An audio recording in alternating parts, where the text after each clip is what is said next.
Channel को subscribe करें, like और शेयर करें, वीडियो अंत तक देखें। साहेब बंदगी सतनाम। सतगुरु कबीर साहब की जय, सदगुरु बैराग साहब की जय, सदगुरु मदन साहब की जय, सदगुरु साधु सरन साहब की जय, सब संतों की जय, सब भक्तों की जय, साध संगत की जय। साहेब बंदगी सतनाम। साहेब बंदगी सतनाम। आज का विषय ये है, बूंद जो परे समुद्र में, ये जाने सब कोय, और समुद्र समाने बूंद में, बूझे बिरला कोय। इस साखी सतगुरु कबीर साहब की क्या कह रही है कि बूंद जो है वो समुद्र में पड़ी है, ये सब जानते हैं। और साहब के ज्ञान के माध्यम से आप जानकारी लेना चाहोगे तो साहब सतगुरु कबीर साहब क्या कह रहे हैं कि समुद्र समाने बूंद में, यानी कि समुद्र समाने बूंद में, बूझे बिरला कोय। अब समुद्र और बूंद, ये दो अवस्थाओं को पहले समझने का प्रयास करें। आत्मा रूपी समुद्र, यानी कि समुद्र तो आत्मा है, और उससे उत्पन्न जो 52 अक्षर रूपी बूंद, यानी कि आत्मा से ही तो 52 अक्षर उत्पन्न हो रहे हैं ना। जिस प्रकार से हमारा टकसार आ शब्द है, अगर आ ना हो तो कोई भी व्यक्ति शब्द नहीं बोल सकता। कबीर साहब ने हर शब्द के बीच में उस शब्द की व्याख्या करके बताई है, अलग अलग करके। ये 52 अक्षर किससे उत्पन्न होते हैं? जा शब्द से शब्द होई, वह शब्द को बूझे ना कोई। सरल और बड़ी ही आसान बात है, जिसके समझ में आ जाए उसके लिए। ये बेचिता और बड़ा ही विचित्र शब्द है आ। कुछ लोग इस शब्द को खंडन कर रहे हैं जोरों से यूट्यूब पर। वो भी हमारे सिद्धांत से जुड़े थे, 10 साल सेवा करने के बाद वो समझ नहीं पाए, जिसकी व्याख्या आज वो उलट धारा लेकर चल रहे हैं। कोई बात नहीं, उसके हमें कोई मलाल नहीं है। तो विषय ये चल रहा था समुद्र और बूंद। साहब कह रहे हैं कि आत्मा रूपी सागर है और बूंद क्या है? 52 अक्षर। ये आत्मा ने उलट कर दिया है। उलट क्या किया है? जंतर मंत्र तंत्र और नाम देना, और उससे उत्पन्न हुए शब्दों पर ध्यान लगाना, उसका उच्चारण करना। ये आत्मा एक दूसरी आत्मा से मुक्ति चाह रही है, नमक से नमक खा रही है। नमक से नमक नहीं खाया जाता, ये आप लोग भली भांति जानते हैं। तो साहब तो आत्मा को समुद्र कह रहे हैं, और ये अच्छी तरह लोग जानते हैं कि जो बूंद है वो सागर में ही समाएगी, तब उसका कल्याण होगा। अब यहाँ पे साहब दूसरे शब्द में क्या बोल रहे हैं कि समुद्र समावे बूंद में, यानी कि समुद्र जो है बूंद में समावे, बूझे बिरला कोय। अब यहाँ पे समझने की बात है भाइयों कि बूंद जो है वो क्या है, यानी कि समुद्र में बूंद तो समा रही है, पर बूंद को समुद्र में समाना है। हो गया ना उलट काम। अब यहाँ पे समझना नहीं पाते हैं लोग इसका अनर्थ कर देते हैं बताकर कि 52 अक्षर काल है, काल है, काल है। 52 अक्षर काल तब तक है जब तक आपको जानकारी नहीं है। 52 अक्षर के कहने पर बैठकर आप महिमा सदगुरु कबीर साहब के माध्यम से गा रहे हैं। हम लोग जो भी 52 अक्षर नहीं बोलेगा वो महिमा कैसे गाएगा, और कैसे उस परमपिता परमात्मा की शब्द को जानेगा? तो सब लोग उलट अवस्था लेकर चल रहे हैं। तो साहब ने ये कहा कि समुद्र जो है वो हमने क्या करना है, 52 अक्षर जो बूंदे हैं वो आत्मा की है। ये सारी बूंद वो समुद्र में समा रही है। जब तक समा नहीं जाएंगी, जब तक इसका कल्याण नहीं होगा। समुद्र जो है वो अपनी धारा को देख रहा है, लहर को, यानी कि जो आत्मा से उत्पन्न हुई उन 52 अक्षरों को देख रहा है। अगर आत्मा उत्पन्न ना करे शब्द को, आत्मा उत्पन्न ना करे शब्द को, तो वो शब्द निशब्द हो जाता है, वो आ आकार निशब्द बन जाती है। वो तब बनेगी जब इसके परे जो आवाज आ रही है परम पुरुष परमात्मा के घर से, सतलोक अमरलोक, जिसे हम साहब ने जहां हमारे को बताया है। क्योंकि आत्मा एक आत्मा से कल्याण चाह रही है, और हमारे गुरु साहब के सत्संग में भी उन्होंने कहा कि नमक से नमक नहीं खाया जाता, नहीं कल्याण होगा। एक आत्मा भी फंसी है, दूसरी आत्मा भी फंसी है। एक तो सृष्टि बना के फंसी है, चाहे वो गुरु हो चाहे वो चेला हो, और एक शरीर बनाकर फंसी हुई है। सारा आधार है शरीर का, और इसके माध्यम से 52 अक्षर हो रहे हैं। जो आत्मा से उत्पन्न होता है उसमें हम अपनी परमात्मा की खोज कर रहे हैं, उसको परमात्मा बोल रहे हैं, जो आत्मा से शब्द हुआ।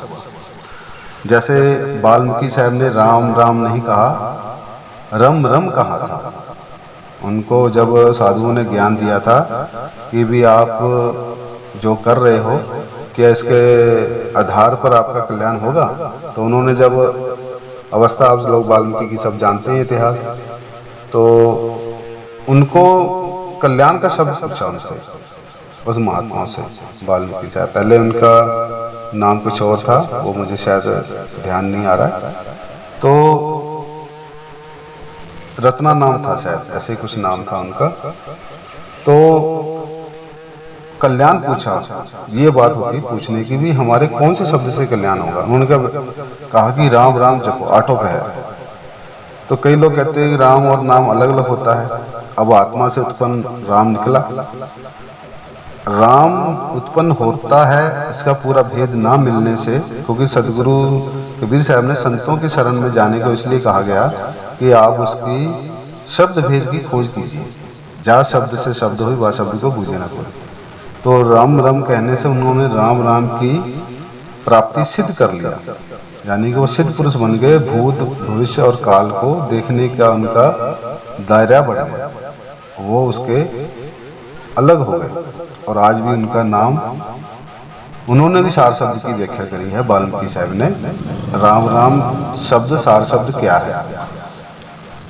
तो ये बात अलग होगी। कुछ लोग कहते हैं कि नाम और वस्तु अलग है। नाम और वस्तु एक ही है, चाहे वस्तु हो चाहे नाम हो। उसको जब तक आप नहीं पुकारोगे वो वस्तु उत्पन्न नहीं होगी। ये सृष्टि में आत्मा यही कार्य कर रही है। तो हमारा मेन विषय ये है कि जब और समुद्र में बूंद समा जाए, यानी कि जंतर मंत्र, ये 52 अक्षर मंत्र जो भी हम नाम ले रहे हैं, ये बूंद है, ये समुद्र नहीं है।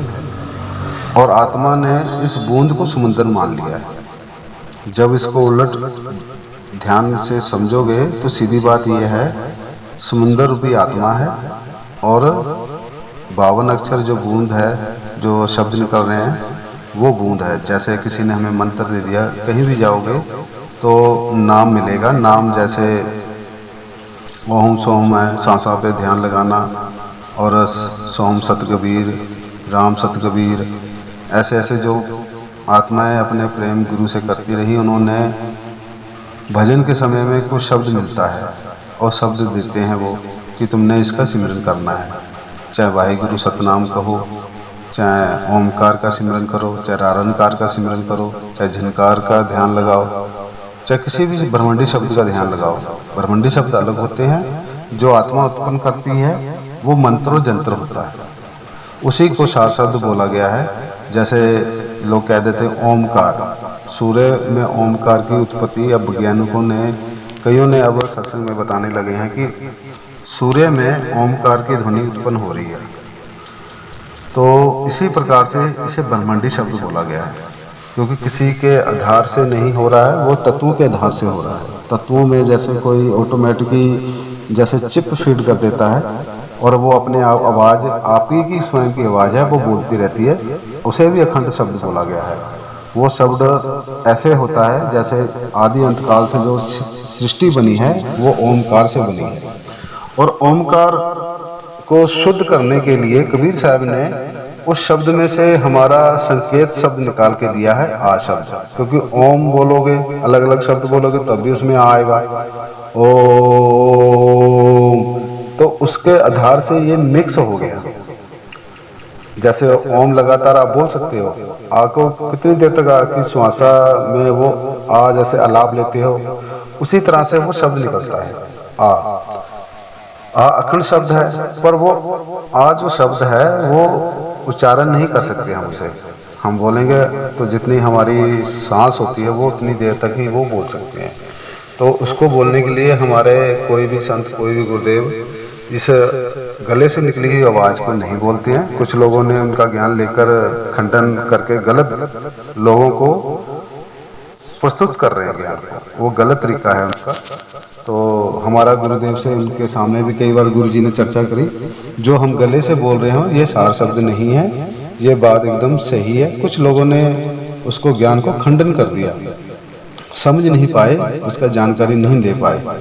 भले ही 10 साल 20 साल सेवा करते रहो, उसका फल मिलेगा आपको।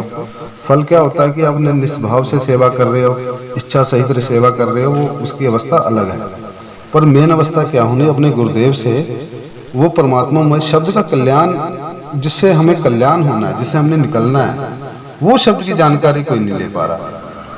तो पिछली वीडियो में मैंने यही बोला था कि जो गुरु सतगुरु बैराग साहब से या साधु संत साहब से जो लोग जुड़े हैं, हमारे टकसार से जुड़े और अन्य गति जो भी है, निर्मल हंसा है, निर्मोही साहब हैं, तो ऐसे साधु हैं जो कि सत्संग प्रचार कर रहे हैं, वो उन लोगों से जुड़े हुए जो लोग हैं वो जानते हैं इस विषय के बारे में। ये चार शब्द की अवस्था क्या है, वो अखंड शब्द है, वो किसी का आधार लेके नहीं बैठी, वो आधार के बिना है। और यहाँ पे जो भी शब्द होता है वो आधार है आत्मा का। आत्मा ने तत्वों के आधार से वो मंत्र जितने भी हमें मिले हैं, शब्द को मंत्र बोला गया है। और गुरु जी कोई भी शब्द बोल दें, और सुखदेव भगत जी ने विठल विठल बोला, उनका वो सिमरन किया उन्होंने, वो आत्मा अभी भी सत्संगों में उनके विचार सुने जाते हैं, उन्होंने अपने सिद्ध पुरुष कहलाए वो। तो इसी तरह से ये जो शब्द है, आत्मा रूपी सागर है, ये समुद्र है, और इससे उत्पन्न होने वाली जो बूंदे हैं वो उसी में समाहित होनी चाहिए। शब्द निकलता है उसी में समाहित हो जाता अपना कार्य करके। तो जो कल्याण होना है, किस शब्द से होना है, वो आप भेदी गुरु से जाके पूछोगे, निराधार शब्द हो रहा है, उसकी अवस्था निराधार है। वो शब्द हर शब्द में समाहित हुआ है, चाहे कोई भी भाषा हो, किसी भाषा में ले लो, चाहे उर्दू में ले लो, इंग्लिश में ले लो, फारसी में ले लो, 15 भाषाएं हमारे इतिहास में बोली गई हैं। अब ये नहीं वो शब्द कहाँ नहीं है, हर जगह वो शब्द हो रहा है। उस शब्द को कोई निकाल दे, अपने जो गुरु कहते हैं कि जैसे मेरा शब्द सार शब्द है, हमारा शब्द सदगुरु कबीर साहब का, जो सदगुरु बैराग साहब वर्तमान में हमें दे रहे हैं ज्ञान, वो शब्द ऐसा है, वो हर जगह कण कण में बैठा हुआ है, दिन रात आठों पहर चल रहा है वो। बिना उस शब्द के आप शब्द नहीं बोल सकते हो। अगर किसी भाई या किसी गुरु के पास ऐसा ज्ञान हो कि भी वो पूछे कि ये निराधार शब्द नहीं है, अगर निराधार नहीं है, अगर वो उनके शब्द जो भी देते हैं, चाहे वो झनकार ही दे, चाहे झनकार दे, चाहे रारणकार दे, चाहे ओहम सोहम दे, चाहे कोई भी शब्द दे, उसमें से आ निकाल दो आप। अगर उनके गुरु में इतनी समर्था है, अगर आ निकाल सकते हैं उस शब्द से, उस मंत्र से, उस जंतर से, हम उसके शरणागत होने के लिए तैयार हैं। अब आप भाइयों इस विचार को अपने अकेले में इसको समझो, किसी में दम है इस सृष्टि में। कोई कबीर साहब के शब्द को निकाल दे, किसी भी जंतर से, किसी भी मंत्र से, किसी भी 52 अक्षरों में ये उत्पन्न हो जाता है। अगर उसमें से उनके शब्द में आ नहीं हमारा होना चाहिए। हमारे आ से कईयों को पीड़ा हो रही है। अब पीड़ा क्यों हो रही है? क्योंकि नासमझी का कारण है। अब एक तरफ आ अखंड भी बोलते हैं, अकाह भी बोलते हैं, है तो वो आ ही। आ का मतलब क्या है? आ से ही शब्द सारे 52 हो रहे हैं। और जो परमात्मा ही शब्द है वो 52 अक्षर वाला नहीं है। ना किसी जिब्या से उत्पन्न होता है, ना ही होंठ से उत्पन्न होता है, ना ही गले से उत्पन्न होता है। ये यहाँ की अवस्था अलग है, वहां की अवस्था अलग है। वो शब्द की जानकारी क्या है, उस शब्द का छंदी विच्छेदन भी नहीं किया जा सकता। आ का भी संधि विच्छेदन होता है, पर वो आ का संधि विच्छेदन नहीं होता है जिस आ को सदगुरु कबीर साहब ने सदगुरु बैराग साहब के माध्यम से हमें ज्ञान प्राप्त हुआ। वो आ कौन सा है जिसमें संधि विच्छेदन नहीं होता है? जो 52 अक्षर में आ लिखा जाता है, इसका भी संधि विच्छेदन हो जाता है, पर वो आ का संधि विच्छेदन नहीं होता है। वो कौन सा आ है जिसकी हमें खोज करनी चाहिए? अपने गुरु सदगुरु बैराग से ये ज्ञान जरूर पूछना चाहिए कि हमें वो कल्याण वाला शब्द कौन सा है जो आप आदि अंत काल से हमें 12 जनवरी को साहब ने बताया कि ये हमारा आदि सनातन शब्द है। सनातन उसे कहा जाता है कि भी सृष्टि से भी पहले, बहुत पुराना, पुराने से भी उसकी कोई गिनती नहीं, कोई अवस्था नहीं।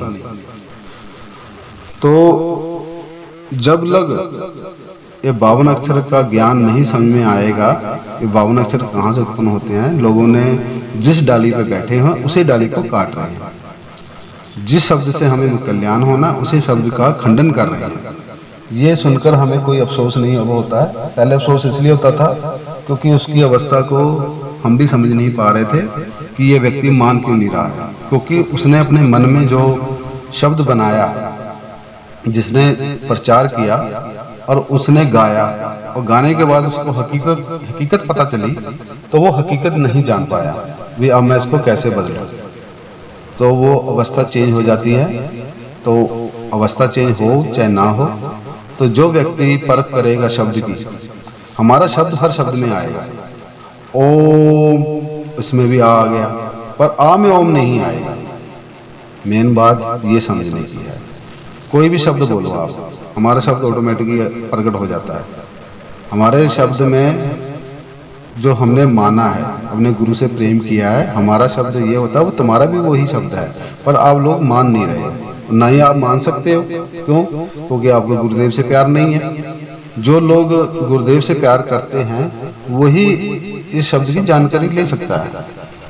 तो हम सदगुरु कबीर साहब को मानते हैं, हमारा वो सिद्धांत भी है, इष्ट भी है, सब कुछ है।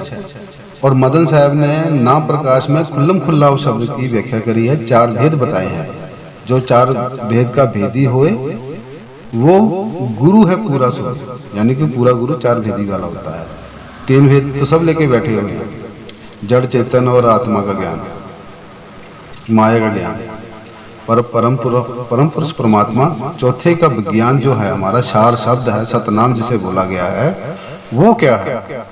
उसमें हमारा जानकारी जितनी से ज्यादा, अधिक से अधिक इकट्ठी करोगे आप, उतनी ही जानकारी आपको मिलेगी। और हमारे को ज्यादा ना बोलने से हमारे को ना तो नुकसान होना, ना ही हमारे को कोई फायदा होना है। ये शब्द की जो जानकारी पाता है, जो समझ जाता है, वो आनंद में ही हमेशा रहता है। उसे ये अवस्था अक्षरों में भी अनुभव होता रहता है, वो भजन के समय में भी ये अवस्था उसको प्राप्त होती है। तो जो इसको जानता है, जो इसका अभ्यास कर रहा है, जो गुरुदेव से जिसने प्रेम किया है, ये उसी के काम आएगा। हर किसी को प्रेम नहीं होता है। अब साहब ने कहा है कि लाखों मध्य तो पहचानेंगे, करोड़ों मध्य जानेंगे, उसमें भी बिरला हंस पहचानेंगे। यानी कि बिरलों की बात है। या आम इंसान आम ही बन के क्यों रह जाता है? आम इंसान भी बिरला बन सकता है, पर बिरला कब बनेगा? ये बिरला भक्ति कौन करेगा?